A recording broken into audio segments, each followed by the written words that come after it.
j'avais envie de faire une petite vidéo de témoignage, déjà pour remercier Petit Sam et puis Beata d'organiser des ateliers pour notre bien-être. Et j'ai eu la chance de participer à cet atelier sur comment se réconcilier avec l'argent. Et je ne peux que vous encourager à y aller parce que vraiment, mais c'est juste extraordinaire. On s'est marré, on a appris, on s'est positionné, on a, comment dire, enfin, on s'est positionné par rapport à l'abondance, par rapport à l'argent, le fait d'en avoir ou de pas en avoir. J'ai découvert de nouvelles, de nouvelles et belles personnes, hein. Euh, Ce fut vraiment une journée géniale.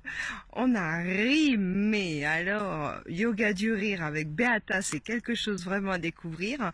Et puis ça nous a fait découvrir également l'écriture thérapeutique. Je ne connaissais pas.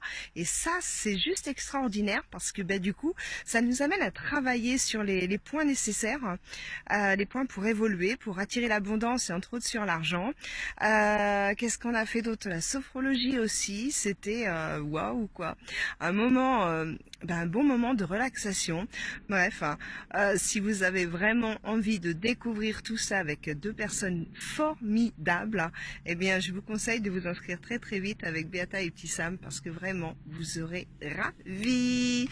Merci les filles de ce que vous nous avez apporté. Vraiment, merci du fond du cœur. Ça, comment est-ce qu'on appelle ça? Sa baguette magique et puis il enlève des souvenirs. Ah, Les pensées, ouais. En fait, là, c'est ce que vous allez faire aussi, sauf que c'est avec un stylo et sur le papier. Et en fait, quand vous allez voir ces pensées-là, ça va vous révéler des tas de choses sur vous. Ça va vous permettre de faire de la guérison, mais aussi du déconditionnement.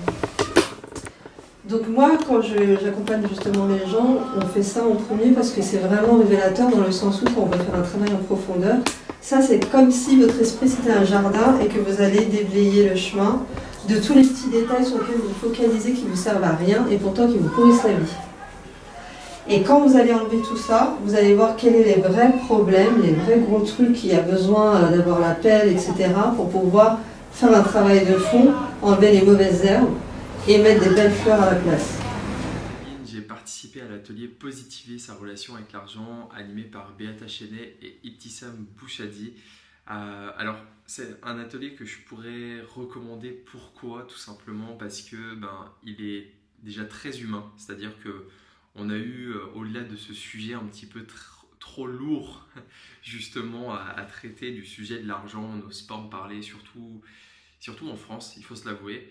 L'approche que ces deux personnes ont justement, c'est une approche très détendue. Il y a eu beaucoup de rigolades, beaucoup de rencontres et de rires, alors que très sincèrement en y allant je me suis dit bon on va parler d'argent, ça va être quelque chose de très sérieux, très carré, alors que finalement pas du tout. C'était très sérieux effectivement, mais ça s'est très bien déroulé dans la façon de faire avec notamment le yoga du rire. Il y avait plein de techniques. Et par rapport à l'argent, justement, ça m'a permis de mettre en lumière des blocages que j'avais, même inconscients. Alors bien souvent, on se dit oui, effectivement, je sais que ceci, cela, non, la situation familiale, le contexte familial de manière générale, ça ne m'a pas atteint. Moi, je veux atteindre cette liberté, etc. Et on se rend compte que, étrangement, finalement, au cours de la journée justement, suite aux échanges qu'on a eus, aux exercices qu'on a fait, eh bien pas tant que ça en fait. On peut être, entre guillemets victime de ça, et c'est aussi, cet atelier permet de mettre en lumière et du coup reprendre ce contrôle sur sa relation à l'argent tout simplement. Et avec les exercices, notamment l'écriture thérapeutique qui est un très bon outil, ça permet vraiment de casser en fait ces croyances limitantes. Et c'est vrai que depuis, je l'utilise et je me rends compte que dans des situations, je me dis ah, attends, je me mets un petit peu plus en observateur maintenant aujourd'hui et je me dis ok, c'est quoi ce comportement, pourquoi j'ai cette réaction euh, sur le moment par rapport à l'argent, par rapport au fait d'en recevoir, d'en donner, ou bref, toutes les situations qui peuvent m'arriver. Et suite à l'atelier, en fait, j'ai beaucoup plus de clés et de recul justement pour me dire est-ce que c'est un fonctionnement que je veux finalement, qui me sert par rapport justement à la relation que j'ai envie d'avoir avec l'argent, ou finalement c'est une croyance limitante que je peux avoir. Donc voilà, je recommande vraiment cet atelier. J'ai été très agréablement surpris par rapport à tous les exercices qu'on a pu faire, la manière dont ça s'est déroulé. Et donc aujourd'hui, c'est vrai que le rapport à l'argent que j'ai et ce que je peux en dire, c'est que ça m'a permis vraiment de mettre en lumière des choses que je ne pensais pas du tout, très sincèrement. Donc voilà, encore merci à vous deux pour cet atelier et au suivant en tout cas pour continuer. Et quelles sont les tâches vitales de l'entreprise? Ça, je pense qu'on le connaît. Il y a une question finalement qui est peut-être un peu moins posée et que, moi le premier, je ne m'étais pas forcément posé finalement, c'est pourquoi je fais ce métier en fait. Et la réponse, oui, j'ai besoin d'argent, c'en est une. Mais je pense que si on est là, c'est qu'on cherche finalement un sens. Et c'est la question que j'aimerais poser. C'est vraiment, quand vous invitez à réfléchir là-dessus, c'est finalement pourquoi je fais ce métier. Pourquoi je fais ce métier. Et en fait, c'est la même réflexion en investissement. En fait, il ne faut pas partir de dire j'ai entendu parler des mouillés locatifs, j'ai entendu parler de tel produit, j'aimerais aussi qu'à VCPI, peu importe. Il y a des milliards, il y a énormément de produits. Et je pense que c'est pas la bonne approche.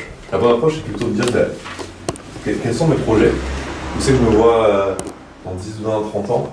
C'est pas évident, mais déjà commencer à évaluer ce projet. Qu'est-ce qui me fait vibrer? Comment je verrai ma vie idéale? Est-ce que je veux vivre en France? Est-ce que je veux avoir des enfants? Est-ce que je veux me marier? Est-ce que je veux vivre à l'étranger? Est-ce que je veux monter dans l'entreprise? Tout ce genre de questions, finalement, c'est les bases finalement de la bonne stratégie pour commencer à investir. Alors, se dire qu'est-ce que je veux? Qu'est-ce que je veux moi? Parce que la société me dit de faire, parce que la mode me dit de faire, tu vois, le tirage avec le bitcoin c'est faux, c'est formidable. Je sais pas. Mais tu vois, là pour moi la meilleure stratégie c'est vraiment de se dire qu'est-ce que je veux. Et après qu'on a trouvé ce que l'on veut, c'est d'aller évidemment chercher le comment. Alors quel est l'outil finalement qui m'apporte plus de réponses à cette question. Et ça c'est le but finalement que je fais, c'est d'appliquer, on va voir après dans quelques schémas de mécanique financière, on va voir finalement qu'il y a des solutions pour atteindre le quoi. Et ensuite le quoi finalement c'est la dernière étape, c'est vraiment quel produit finalement, quel produit répond le mieux à mon pourquoi. Est-ce que c'est bon là-dessus? Oui. Ouais. Okay. Je voulais vous faire un retour par rapport à la formation à laquelle j'ai participé, qui est positiver votre relation à l'argent. Ça a été une très très belle formation pour moi, une première sur le sujet de l'argent. Et très intéressante parce que c'est un sujet sur lequel on n'a absolument pas du tout l'habitude de parler, puisque voilà, la société fait que on n'en parle jamais et que c'est un sujet tabou, mais alors que pas du tout. Ça m'a permis vraiment de prendre conscience de mes finances actuelles et de savoir voilà pourquoi aujourd'hui j'en suis là, pourquoi aujourd'hui j'ai ce métier, pourquoi voilà quelles sont les raisons de ma situation actuelle en fait. Donc super intéressant par rapport à ça. Il y a aussi eu l'activité yoga du rire que j'ai énormément appréciée. C'était une expérience super intéressante parce qu'on n'a pas aussi l'habitude de vraiment rire comme ça, d'avoir un moment de rire profond et du coup un lâcher prise total. Donc super intéressant. En tout cas je vous recommande cette formation, n'hésitez plus à booker si ce n'est pas déjà fait. Allez, bisous à tous.